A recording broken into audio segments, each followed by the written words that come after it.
I mean, of course, you all know the late 1960s were so important for music history. What we do here is go back.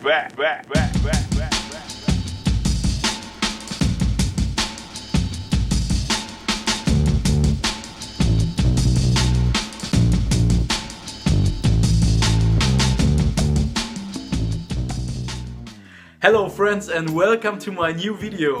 It's Saturday morning here in Germany, weekend, and I'm finally back on YouTube after 2 weeks and it feels so good, I can tell you. Yeah, as you might already saw in the Facebook group, I received a huge order from Japan. I placed a huge order, I have a private seller there, and I collected some records over some weeks, and then he just sent out 2 parcels, some jazz, but mostly, yeah, I would call it classic rock in a way. I will come back to that in a few moments. But yeah, as you can see, I'm still deep into late 80s alternative rock and 90s, of course, but listening to various genres at the same time can be so refreshing in a way, and yeah, that's what it's all about actually. There is so much great music to discover, it never ends, and yeah, I'm already talking too much, but yeah, I can't wait to share which records I found. Let's go! Alright, let's start. So, the first record for today is by the Rolling Stones, and first of all I have to say, I'm not the biggest Rolling Stones fan. I mean, of course they're an important band and stuff like that, but it's not like I'm a die-hard collector or something like that. But my 2 favorite Stones albums are definitely Let It Bleed and this one, Aftermath. Fantastic album from start to finish. I think it was released in 1966, and this is a Japanese king pressing. Unfortunately the obi strip is missing, but that's okay because I just paid, yeah, with shipping and taxes, I paid around 16 euro or in that range. Yeah, like I said, a fantastic album. I love it. I share a personal story because this was actually one of the first records that I ever bought. I got it as a German pressing in crappy condition, so I replaced it. And there is also this nice Japanese, yeah, I don't know, lyric sheet insert. I don't know what it is, but very cool. And what I also love about the Japanese pressings is that they always take care of the great label. So that's the Blue, a London stereophonic sound label. Sounds fantastic. I mean, listening to those Japanese pressings, I often get the question, why are they so good, or why are they better than German pressings or US pressings or whatever. And to be honest, it's hard to say, but one reason definitely is that they always used virgin vinyl back in the late 60s and 70s already, and they always took care of a better mastering than other countries did. And also the packaging, they often used heavy cardboard, they have some bonus stuff, posters, unreleased tracks on it, and that makes them collectible in a way. But actually for my own situation, I'm not a collector. I always like that they have this fantastic sound.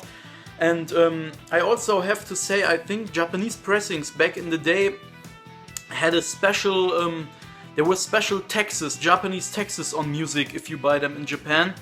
And they were very expensive, so maybe that's one reason why Japanese people always handled their records with a lot of care and stuff like that. Whatever, I don't know, but they're fantastic and I always love to find them. And the next one is by Blind Faith, their self-titled debut album, I think from 1969, 68, yeah. Fantastic album of, unfortunately I have to censor it because YouTube yeah, made some problems last time, but beautiful. I listened to this one yesterday evening. The drum solo on the B-side is, oh my god, is so good. Of course the controversial nude cover art. This comes on the Polydor label. It also has a Japanese sheet with it. And yeah, that's what the label. Yeah. Great album. Eric Clapton, Steve Winwood, always a fantastic collaboration. Unfortunately, there's only this one Blind Faith album, but yeah, must have to my mind. Well, the next one is a find from my favorite record store in my hometown. I bought it 2 months ago, and I'm talking about the Beach Boys, and this one is called Surfin Safari. I think this is their debut album on Capitol.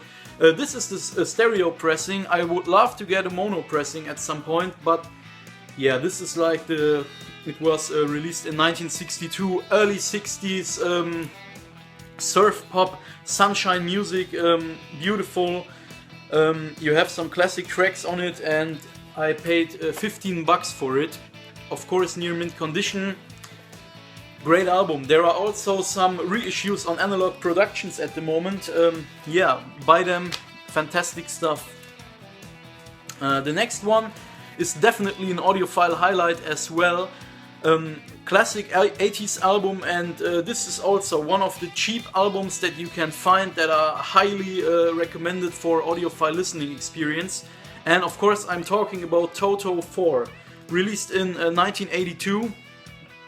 Japanese pressing, still had the obi strip. Yeah, classic album. I mean, you have Africa, which was probably one of the biggest hits of the 80s, and other tracks as well. And yeah, I already knew that I have a UK pressing, and the UK pressing sounded fantastic already, but you know, the Japanese pressing just killed it. It's so good in every way, really enjoyable, and this is a demonstration record more or less. Fantastic. And those Japanese pressings, they can be found cheap. I also paid $15 for this one. And I saw this at my record store, for years actually, and nobody bought it. I couldn't understand it. So if you ever see this as a normal pressing or Japanese pressing for cheap, buy it. Definitely an audiophile highlight. Now let's come to some, soul disco. This is some early Michael Jackson. Of course, I'm talking about Off the Wall. I just had a Dutch pressing, and I thought, Thriller, Bad, and Off the Wall are the three big albums. It opens up, it's a gatefold, still has the obi strip, near mint condition. Classic album from the late 70s, of course produced by Quincy Jones. Don't Stop Till You Get Enough, Get on the Floor, Off the Wall. Classics from start to finish, and that's a very important album to my mind, back in the days when Michael Jackson used to be a black man. Yeah, and by the way, I read in the newspaper this morning, today is Michael Jackson's birthday. He would have been 59, I think, today. So yeah, happy birthday, Michael Jackson. Yeah, more soul music. Unfortunately, the obi strip is in the way, but this is Aretha Franklin, Lady Soul, released in 1968. And I already said that in the Facebook group, but this album is a perfect example that there was, of course you all know the late 1960s were so important for music history, but this is a great example that there wasn't only rock music at the time, there was amazing soul, there were other genres as well, and I listened to this one also yesterday, and I mean, it's such a great album. Aretha Franklin is really one of those artists that catch you up, and of course On Atlantic sounds fantastic as well. I really want to get Aretha now at some point, I still miss it, and I'm satisfied with this Japanese pressing, beautiful quality, and I paid €24 for this one, and it's like unplayed, it's that mint, beautiful. Aretha Franklin, Lady Soul. This is also, the next one isn't a Japanese pressing, but it's an audiophile highlight as well. I bought this one at the record store here in my town, and it's by the Rock and Blues Circus. No, it's by the Olympic Rock and Blues Circus. Self-titled, and this is, I hope you can see it, direct to disc on the German audiophile label Jeton. Beautiful blues rock. I listened to this one in the store, and I know that these releases can be very expensive from time to time.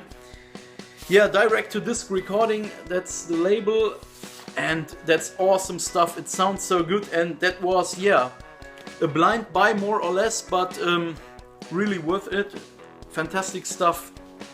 Great combination of blues rock, and The next one is also, yeah, an audiophile highlight. It's a box set on the so-called Exclusive Selected Analog Sound Recordings, ESA. I already have a second one from this series, and this one is called Robert Hohner Percussion Ensemble, and the album is called Different Strokes. This is a percussion and drum only record. I was looking for that for quite some time, because there is one track which is in the Led Zeppelin feel rock style and drums only, highly audiophile. It comes in a great package, that's how the record itself looks like.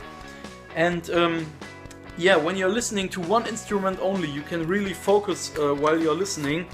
And I mean, I love those box sets. They are so high quality, I think limited to 1,000 copies or something like that. And you always get this nice high quality sheet in German and English language with some words about the album. And you also get a certificate of authenticity, and they also give you technical information, what source they used, what mastering equipment and stuff like that. And that's always, for audiophiles, it's always interesting. So if you ever see these box sets by the exclusive exclusive selected analog sound, ESA, buy them. They are so good. I paid a very good price for this one. Actually, I couldn't believe it. But yeah, highly recommend it. Alright friends, that's it for today. Thank you so much for watching. Feel free to like, comment and subscribe. Have a great weekend, have a great Saturday and Sunday, and I'll be back with some late 80s and 90s music again, but also some jazz, a little bit of everything. And yeah, see you next time. Bye bye.